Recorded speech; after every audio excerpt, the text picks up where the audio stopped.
Jakarta ada banjir telapak kaki, itu beritanya udah nyampe LA, itu beritanya udah nyampe Las Vegas. Giliran di Sumatera, di Aceh nih, di Aceh, Sumatera Barat, Sumatera Utara, itu mana beritanya?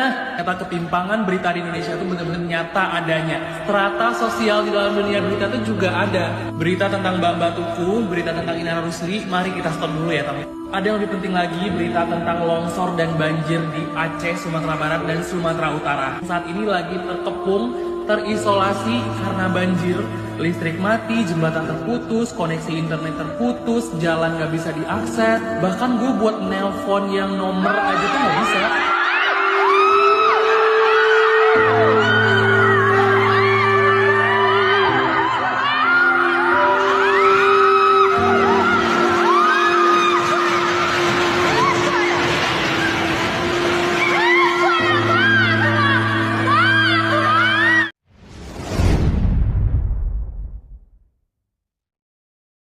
Secara umum, bahwasanya musibah terjadi karena dua hal.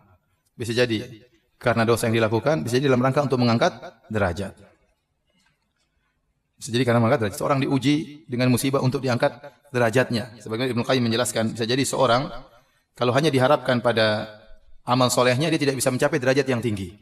Dia sudah sholat, tapi ini derajat dia belum bisa dongkrak dia untuk naik ke surga yang lebih tinggi. Maka Allah kasih musibah, Allah kasih ujian, dengan kesabarannya tadi bisa mendongkrak dia kepada surga yang lebih tinggi. Dan ini mungkin kita katakan inilah banyak ujian yang menimpa para nabi, para solihin. Ya.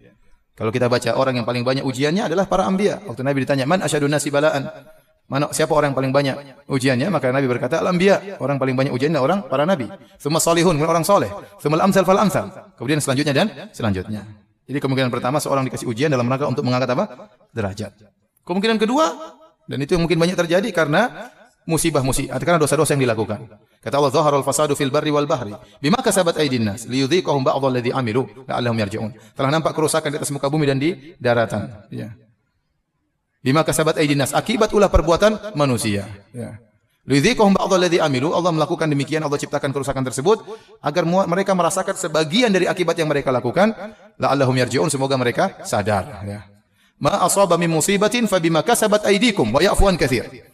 Banyak musibah yang tidak ada satu musibah pun yang menimpa kalian kecuali akibat ulah kalian, dan Allah mengampuni banyak kesalahan kalian. Seandainya setiap maksiat kita lakukan ada musibahnya, kita akan binasa. Seandainya setiap kita maksiat kita ada musibahnya, kita akan binasa. Kita aja untuk menjaga mata saja susah di zaman sekarang ini. Kalau setiap kita ngelihat yang haram, kepala kita kejedut keluar darah, udah mati kita di jalan. Tapi tidak, kata Allah, wa ya'fu an katsir. Banyak yang Allah ampuni, tapi Allah kasih teguran-teguran supaya orang itu apa? Sadar. Ya. Saya alhamdulillah ya, kita lihat saudara-saudara kita tatkala di Lombok, ya, musibah menimpa mereka, gempa, tapi alhamdulillah mereka bisa kembali kepada Allah Subhanahu wa taala. Mereka tegar. Saya kemarin ke sana, ya, meskipun rumah mereka runtuh rata dengan tanah, tapi mereka tetap salat, anak tetap sekolah, ada dibuat musala sementara, masjid sementara. Masya Allah, jadi mereka tegar menghadapi semua. Mereka tidak lari dari kampung mereka, mereka tetap tegar di situ, ya. Ya, dan mereka butuh bantuan. Dan saya bilang ini musibah yang mungkin mengangkat derajat mereka, ya. Adapun mereka punya andil dalam timbul musibah, ya mungkin aja ada. Kita nggak bisa nuduh ini nuduh anu, tapi kita katakan kalau kita ini para nabi, kita para solehin, mungkin untuk angkat derajat, tapi kita bukan nabi dan juga para solehin. Kemungkinan kedua bahwasanya kita ini terkena musibah karena dosa-dosa kita lebih kuat. Tetapi tatkala kita yang seorang, karena saya mau diangkat derajat, emang ente siapa? Ente nabi, ente solehin, ya. Dosa ente banyak, dosa kita banyak. Ibu-ibu dosanya banyak, udah banyak, ya. Banyak, itu ngaku banyak, ya. Bapak-bapak juga banyak, ya. Oleh karena kalau kita kena musibah, ya wajar kita tidak bisa jaga pandangan, kita nggak bisa menjaga pendengaran, kita nggak bisa menjaga lisan, kita nggak bisa jaga komentar gatal, komentar sana, komentar sini. Kita nyebarin berita hoax, kita nuduh yang tidak, ya. Banyak hal, ya. Kita suudzon, kita ini, kita anu, ya, ibadah belum beres, ya. Jadi kalau terkena musibah itu wajar. Tapi yang paling penting bagaimana kita menghadapi musibah tersebut. Makanya kalau ada orang sakit kita bilang apa? Tahur insyaallah. Doanya apa? Tahur insyaallah. Tahur itu artinya apa? Semoga kau disucikan dari dosa-dosamu. Makanya dia mengatakan la tasubbul humma, jangan kau mencela humma. Itu demam, karena demam itu bisa mengurangi dosa-dosa. Ya. Ya, terkadang orang doa Ustaz semoga sehat selalu. Saya juga tidak ingin sehat selalu, ya. Sekali saya juga tidak ingin sakit selalu, tidak, ya. Ya, tapi terkadang Allah kasih kita sakit untuk menegur kita. Ya. La tasubbul humma, jangan kalian mencela demam, karena demam itu bisa mengurangi apa? Dosa-dosa. Jadi kalau ada keyakinan bahwasanya musibah menimpa, ya, karena sebagian dosa-dosa, itu benar. Tapi bukan berarti orang yang tidak terkena musibah lebih afdal daripada yang terkena musibah. Ya. Betapa banyak orang dikasih istidraj. Sanastadrijuhum min haitsu la ya'lamun. Kami biarkan mereka, tapi mereka sadari. Nanti Allah ya siksa mereka di akhirat. Dalam hadis kata Nabi sallallahu alaihi wasallam, "Idza arada Allah bi 'abdihi khairan ajjala lahu al-uqubata fid dunya. Wa idza arada bi 'abdihi syarran amsaka anhu hatta yuwaffiya bihi yaumil qiyamah." Jika Allah menghendaki kebaikan bagi seorang hamba, Allah segerakan hukumannya di dunia. Jika Allah menghendaki keburukan bagi seorang hamba, Allah tunda hukumannya dan Allah akan balas di akhirat kelak secara sempurna. Ya. Jadi kita bilang, siapa belum tentu dosa-dosa di Jakarta lebih ringan daripada dosa-dosa di Lombok atau di Palu, belum tentu. Kita tidak tahu kenapa tidak ada musibah Jakarta. Ada sebab, mungkin ada orang yang berdakwah, mungkin ada orang yang berdoa, mungkin ada hal-hal yang Allah sehingga tidak jadi musibah. Ya. Bukan berarti orang terkena musibah lebih buruk daripada kita. Tetapi musibah terjadi peringatan bagi kita. Karena secara umum tidaklah musibah turun, apalagi bencana yang luar biasa, kecuali karena ada dosa-dosa dan kesalahan. Ya. Dosa-dosa dan kesalahan. Dan kita lihat, dengar berbagai macam berita. Ini karena begini, ini karena begini, ada karena begini. Ya. Ya, kita hanya bisa berdoa semoga saudara-saudara kita tatkala terkena musibah menjadi apa? Sabar, dan semoga Allah mengangkat derajat mereka. Adapun jika menghadapi musibah dengan maki-maki, dengan tidak sabar, maka tidak ada faedahnya. Musibah tersebut bisa memperburuk mereka, semakin menjatuhkan ya derajat mereka di sisi Allah. Maka tugas kita menasihati mereka agar sabar dalam menghadapi musibah, dan lebih utama kita segera memberi bantuan kepada mereka. Wallahu a'lam bishawab. Saudaraku seiman, mungkin muncul di benak kita masing-masing, kenapa kita yang disiksa oleh Allah? Bukankah kita umat Islam? Kenapa Aceh yang kena tsunami, mayoritasnya Muslim? Kenapa Indonesia yang kena bencana, mayoritasnya Muslim? Apa masalahnya? Maka jawabannya renungi hadis-hadis ini teman-teman. Allah subhanahu wa ta'ala akan menghukum pelanggar-pelanggar tanpa melihat dia Muslim atau dia kafir. Justru kalau anda Muslim, anda sudah faham Al-Quran dan Sunnah, mana halal, mana haram, mana yang diperintahkan, mana yang dilarang, azab lebih dekat pada kita. Dengarkan hadis Nabi SAW, bagaimana Nabi menyampaikan kalau memang dari umat ini akan terjadi penyiksaan justru karena pelanggaran mereka.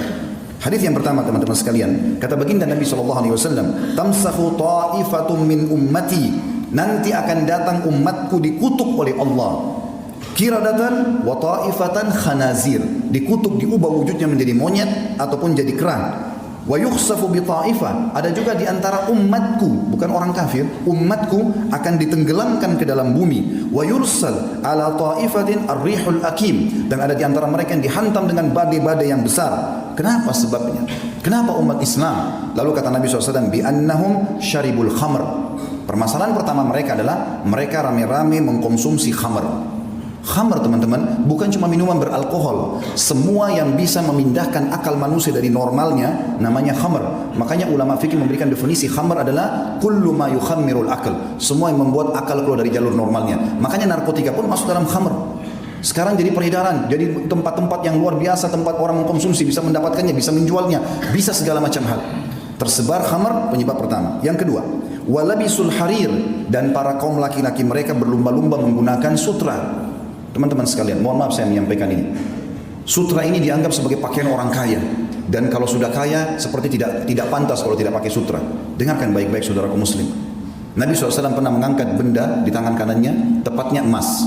Lalu beliau mengangkat sutra di tangan kirinya sambil mengatakan, inna hadzaini haramun ala dzukuri ummati.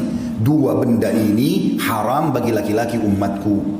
Teman-teman sekalian, larangan Nabi SAW jelas. Bahkan kata Nabi SAW, man labisal harira fid dunya lam yalbashu fil akhirah. Siapa di antara kaum laki-laki umatku menggunakan sutra di dunia, dia tidak akan pakai sutra nanti di surga. Pakaian orang di surga adalah sutra. Ini ancaman yang kedua.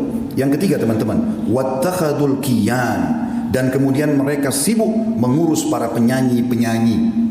Bisa berarti kian penyanyi laki-laki atau kayinat penyanyi-penyanyi perempuan yang sengaja menyebarkan lagu-lagu cinta, pemaksiatan, mengajak pada dosa. Itu yang ketiga. Dan yang keempat, wadarabu bizzufuf, dan mereka biddufuf. Wadarabu biddufuf artinya mereka sibuk menggunakan alat-alat musik. Di dalam hadis yang lain yang mirip serupa dengan ini kata Nabi SAW, ini hadis yang kedua, yakunu fi ummati khasfun wa maskhun wa qadh. Nanti di umatku ini akan tersebar luas, ada kutukan, ada tenggelam ke bumi, dan ada penghancuran dengan badai. Qalat Aisyah radhiyallahu anha, wa hum yaquluna la ilaha illallah. Wahai Rasulullah, istri Nabi bertanya Ummu Aisyah radhiyallahu anha, wahai Rasulullah, apakah mereka kena semua itu? Bencana, gempa, longsor, badai air sekarang ya, seperti tsunami. Apakah mereka kena sementara mereka mengucapkan la ilaha illallah?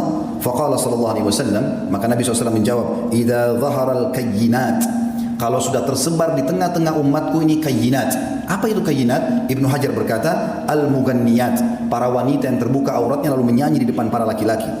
Lalu kata Nabi SAW, wa dhahara zina, tersebar zina. Dan zina ini teman-teman Allah bilang dalam ayat yang lain, wala taqrabuz zina, jangan dekatin zina. Dan zina sekarang diubah namanya. Sekarang kita namakan hiburan. Orang ke diskotik, gelap-gelap, maka khamar sangat dekat dengan itu, dan khamar sangat dekat dengan perzinahan. Lalu dibahasakan dengan hiburan. Di sini sudah disebutkan oleh Nabi SAW 1400 tahun yang lalu penyebabnya. Kemudian selanjutnya dikatakan wasyuribatil khamr, dan diminumlah khamr-khamr, walubisal harir, dan kemudian dipakailah sutra-sutra. Kata Nabi SAW, kana dzak inda dzak. Kalau itu terjadi, pasti terjadi juga pada umatku. Yang ketiga teman-teman, kata Nabi SAW, idza amilat ummati 15 khaslah, kalau umatku sudah melakukan 15 perkara, halla bihimul bala, pasti nanti akan merata bala atau cobaan dan bencana pada mereka. Qila ya Rasulullah, wa ma hunna? Para sahabat mengatakan, ya utusan Allah, apa 15 perkara itu? Kata Nabi SAW, idza kanal magnama dula. Kasus pertama itu adalah kalau pendapatan negara sudah disalahgunakan. Yang kedua, wal amanatu magnama, dan kalau amanah sudah dijadikan sebagai sumber pendapatan, sudah hilang di benak seorang muslim bagaimana dia bersifat sosial, bagaimana dia membantu saudaranya muslim dengan mengejar pahala, tapi semuanya harus ada pendapatan. Tidak ada namanya membantu dengan cara sosial. Amanah sudah dijadikan sebagai pendapatan. Selanjutnya waz zakatu magrama, zakat dijadikan sebagai sumber hutang. Jadi akhirnya zakat yang dia diberikan kepada orang-orang tertentu malah dijadikan utang oleh orang-orang kaya. Selanjutnya wa ata'ar rajulu zaujatah, dan suami-suami sudah mulai tunduk dengan para istri-istri mereka. Walaupun itu haram, tetap dia patuhi istrinya sementara Allah mengharamkannya. Wa akka ummah, sampai pada tingkat dia durhaka dengan ibunya. Wa barra sadiqahu, dan juga pada saat itu terjadilah orang-orang sangat setia dengan teman-temannya atau sahabatnya. Wa jafa abah, dan dia cuekin ayahnya. Wartafa'atil aswat fil masajid, mulailah masjid digunakan untuk mengangkat suara-suara selain ibadah kepada Allah. Wa kana zaimul qaum ardzaluhum, juga masuk dalamnya adalah kalau satu kaum sudah dipimpin oleh orang yang terbodoh di antara mereka. Wa akramur rajuli makhafata syarrah, dan muncullah orang-orang yang dihormati justru karena ketakutan saja, bukan karena kualitasnya. Jadi secara kualitas sudah hilang. Ini hanya karena ketakutan masyarakat, maka terjadilah kepatuhan. Wa syuribatil khamr, dan diminumlah khamr. Wa lubisatil harir, digunakanlah sutra-sutra. Wa tukhidatil qiyan, dan para penyanyi menjadi idola dan rujukan. Wa la'ana akhir hadil umma awwalaha, lalu umat ini yang di akhir zaman sibuk melaknat dan menyala-nyalakan umat-umat yang pertama, maksudnya para sahabat Nabi. Ya mungkin kita sudah tahu sama-sama, ada sebagian kelompok yang mengaku Islam sengaja menghina-hina para sahabat Nabi ridwanullahi alaihim yang mestinya jadi rujukan. Maka kata Nabi SAW, fayartaqibu inda dzalik, maka pada saat itu mereka akan ditimpa rihan hamra, akan datang pada mereka badai yang membawa kemerahan. Sebagian ulama mengatakan badai pasirnya merah, atau mungkin badai yang mendatangkan kebakaran. Wa khasfan, dan mereka dikutuk. Wa khasfan, itu ditenggelamkan di bumi.